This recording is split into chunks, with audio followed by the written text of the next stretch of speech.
নমস্কার। আজকে সাপ্তাহিক রাশিফল নিয়ে আলোচনা করব।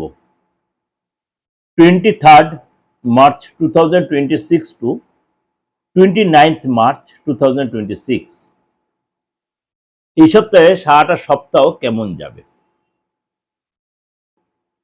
তার আগে বলে রাখি গো রাশির সিচুয়েশনটা। এখন কিন্তু নবরাত্রি চলছে,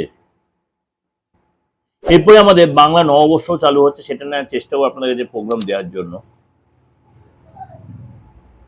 অবশ্যই তার আগে আজকে ছোট একটু বলে রাখি গো রাশির সিচুয়েশনটা। মীন রাশিতে বিরাজমান রয়েছে শনি, সেখানে রয়েছে শুক্র এবং সূর্য, অর্থাৎ ত্রিগ্রহী যোগ তৈরি হচ্ছে, শুক্রাদিত্য যোগ তৈরি হয়েছে। এছাড়া কুম্ভ রাশিতে রয়েছে আপনার রাহু, বুধ, মঙ্গল। মিথুন রাশিতে রয়েছে দেবগুরু বৃহস্পতি, আর সিংহ রাশিতে রয়েছে কেতু। এই সিচুয়েশনে মেষ টু মীন রাশির উপরে কি প্রভাব পড়বে চলুন তো একটু আলোচনা করে নিই। তুলা রাশি, তুলা রাশি প্রথমে আপনার হেলথ নিয়ে এই সপ্তাহটা কেমন। মোটামুটি হেলথ নিয়ে আপনার মনে ঠিকই থাকবে, আপনার শরীর স্বাস্থ্য আগে চাইলে বেটার ফিল করবেন, কিন্তু মাঝে মাঝে আপনার পেটের একটু প্রবলেম হতে পারে, আপনার ইউরিনাল কোনো ইনফেকশন হতে পারে, সেই ব্যাপারে একটু সতর্ক থাকবেন। তুলা রাশি যারা অবিবাহিত রয়েছেন তাদের এই সপ্তাহে বিয়ের কোনো প্রস্তাব, বিয়ের কোনো যোগাযোগ আসতে পারে, হয়তো আপনার বিয়ে কোনো ফাইনাল করা বা মাঙ্গলিক কোনো কাজ হতে পারে। তুলা রাশি যারা অবিবাহিত রয়েছেন তাদের এই সপ্তাহে বিয়ের কোনো যোগাযোগ আসতে পারে, নতুন প্রেম আসতে পারে, প্রেমটা বিয়েতে এস্টাবলিশ হতে পারে, বাড়িতে কোনো মাঙ্গলিক কাজ হতে পারে।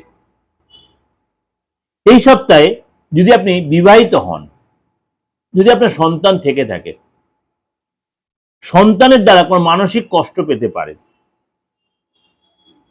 সন্তান আপনার বিরুদ্ধাচরণ করতে পারে, আপনার কথার অবাধ্য হতে পারে, সন্তানের চোটার লাগবে, পড়াশোনায় অবাধ্য হতে পারে, আপনার কাছে কোনো বায়না করতে পারে, তার জন্য আপনার খরচ হতে পারে। তুলা রাশি যারা এই সপ্তাহে কোনো পরীক্ষা দেবেন, এক্সাম দেবে, কম্পিটিটিভ এক্সাম হোক বা কোনো একাডেমিক কোয়ালিফিকেশন, একাডেমিক পড়াশোনার কোনো এক্সাম হোক, পরীক্ষায় কিন্তু আপনাকে সফলতা পাওয়ার জন্য অনেক বেশি পরিশ্রমী হতে হবে।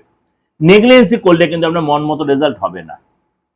ভাববে আপনি স্টেজে মেকআপ দেন, তা কিন্তু আপনাকে পরিশ্রমী হতে হবে, আপনাকে মানে সেই পড়াশোনায় মন দিতে হবে, কনসেন্ট্রেট করতে হবে, তাহলে কিন্তু আপনি রেজাল্ট পাবেন। শত্রুরা, তুলা রাশির শত্রুরা কিন্তু পরাজিত হবে, শত্রু দমন হবে আপনার। সবচেয়ে কথা, ভাগ্যের সাপোর্ট পাবেন, কিন্তু আপনার ভাগ্য সাপোর্ট পাওয়ার জন্য আপনারও কিন্তু তাতে তাল মেলাতে হবে, এবং পরিশ্রমী হলেই কিন্তু আপনি সাকসেস পাবেন। কর্মচারী যারা রয়েছেন এই সপ্তাহে কিন্তু মানে তুলা রাশির যারা কর্মচারী মানে কোনো জায়গায় চাকরি করছেন, জব করছেন, তাদের কিন্তু এই সপ্তাহে নর্মালি থাকবে। ব্যবসার ক্ষেত্রে এই সপ্তাহে আপনার ঠিকঠাকই দেখা যাচ্ছে, নতুন কোনো যোগাযোগ আসতে পারে, কিন্তু নতুন ক্লায়েন্ট আসতে, পুরোনো ক্লায়েন্ট ব্যাক করতে, পুরোনো ক্লায়েন্ট আসতে, আপনি কোনো জনপ্রতিনিধি হন, এই সপ্তাহে কিন্তু আপনার নর্মালি থাকবে। মান সম্মান বাড়বে, আপনাকে ব্যবসার মধ্যে থাকতে হবে, হয়তো কোনো মিটিংয়ে যেতে হতে পারে, সেখানে গিয়ে আপনার গুরুত্ব বাড়বে, কিন্তু আপনি কথা সেখানে কম বলবেন, ইগো দেখাবেন না, এটাও আবার মেনটেন করবেন। এই সপ্তাহে 27 তারিখ, 28 তারিখ, 29 তারিখ আপনার জন্য যথেষ্ট উপযোগী। এই সপ্তাহে 27 তারিখ, 28 তারিখ, 29 তারিখ আপনার জন্য যথেষ্ট উপযোগী। 23 তারিখ আর 24 তারিখ আপনাকে একটু সাবধানতা অবলম্বন করতে হবে। 23 তারিখ, 24 তারিখ আপনি যে কোনো কাজ, যে কোনো মানে ভাইটাল কাজ বা শুভ কাজ এই দিনটা অ্যাভয়েড করাটাই বেটার হবে।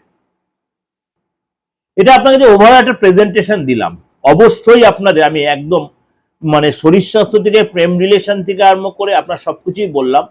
অবশ্যই ভালো লাগবে, ভালো লাগলে অবশ্যই লাইক করবেন, শেয়ার করবেন। আর যেটা আপনার বারবার আমাকে বলছেন দাদা এই যে নবরাত্রি চলছে, আপনি এই সময় যে কোনো তন্ত্রমন্ত্র আমাদের কিছু কাজ, আমি বলছি তন্ত্রমন্ত্রের কাজ নবরাত্রিতে অবশ্যই ভালো হয়। যেটা আমার আশ্বিন মাসের নবরাত্রি সেটাও আমরা কাজ করি, চৈত্র মাসের নবরাত্রি সেটা তো যারা তন্ত্রমন্ত্রের কাজ করে তারা সবসময় করে। এছাড়া তো আদার্স মানে যে দিনগুলো আছে 365 দিন, সেই দিনগুলো সবকটাই মানে বিশেষ বিশেষ কিছু দিন আছে। তাছাড়া সবসময় আমাদের কিছু কিছু দিনক্ষণ থাকে, সেই সময় কাজ করাই যায়। আপনাদেরও বলি, যারা আমার আজকে নতুন ভিউয়ার্স, যারা আমার সম্বন্ধে এখনো সেইভাবে আপনাদের ধ্যান ধারণা আসেনি, দীর্ঘদিন আপনাদের এই প্রোগ্রাম আমি এই সোশ্যাল মিডিয়ায় প্রচার করছি।